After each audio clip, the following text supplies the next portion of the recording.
in one line. You know, experienced leadership. She's selling experience. She's selling her resume. I've been there. You can't just talk about it. You know, you've got to be there. You've got to have done it. What's Barack Obama's message? Change. You know, everybody's message is involving change right now because they can all read the polls. But he's able to typify change because he hasn't been in public office that long. I mean, Obama tells a really good story when he's out on the stump now. He's out on the stump in my part of the country a lot because I'm right next door to New Hampshire. And, where he talks about how his wife came up to him and said that, you know, honey, we're never going to do this again. And everybody's saying, well, of course, it's such a horrible act. That's what she must be saying. He goes, no, we can never do this again. Because in 4 years from now, we'll be insiders. We're just fresh enough in this process now to really make a true, complete change. And he's been able to leverage that and, talk about it and be passionate about it and, and do those things.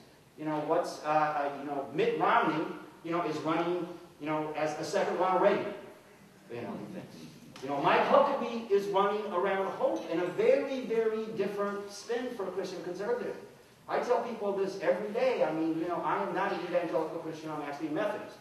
But I am very happy to see somebody from the evangelical movement, even on the Christian right, that's talking about some of the things that I care about and why I'm a Democrat.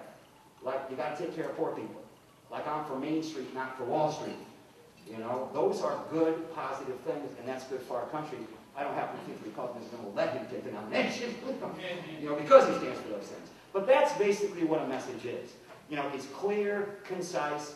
I have some pages in here, and that's why we created this book for you, so you can, study them later. There are things that messages are. There are things that messages aren't. And so that's basically what a message is. But this message pyramid concept is a very, very important concept. In my campaigns, I usually print it up in a poster, and I make it be on the wall. Because what happens invariably is that, candidates will call me at 11 o'clock at night or whatever. Because I was talking to so-and-so, and they said this, and here's what happened. And I said, okay, let's go back to the message pyramid. That was 3 guys in the coffee shop. Okay, now where do these 3 guys sit? Are they part of the 75% on the bottom? It's like, Judge Chris was telling you earlier, do you really want to respond to that? Are you sure you're not just emphasizing that by responding to that? Let's measure if there's really any damage in here, and let's always have things in perspective. And let's remember, and I think that we need to relearn this as Democrats, is you win elections by communicating with real people, with people on the bottom of the pyramid, with people who aren't sitting here spending their Saturday doing this today. Those are the regular people. And people are genuinely good. And in America today, less and less people vote by party. More and more people, vote by their feelings. The other important thing to remember that's unique to the United States of America is in America, voting is not an intellectual response. It's not an intellectual response.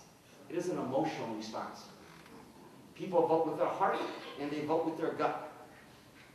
Very seldom from their head. Obviously, you're Bush going to be president of the United States, right? But if you look at elections, and you look at who won and who lost, and you look at those things, you'll see that reinforced again and again and again. Americans, however we want to say that we're well-educated, whatever else, we are an emotional people.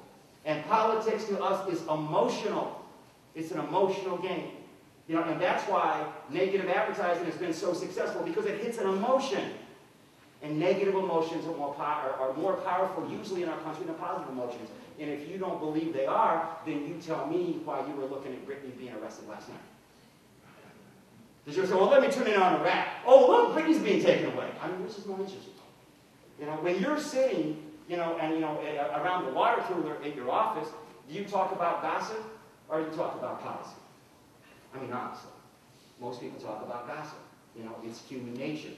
Now, there are many emotions that aren't just negative emotions. There are positive emotions. There are emotions that inspire.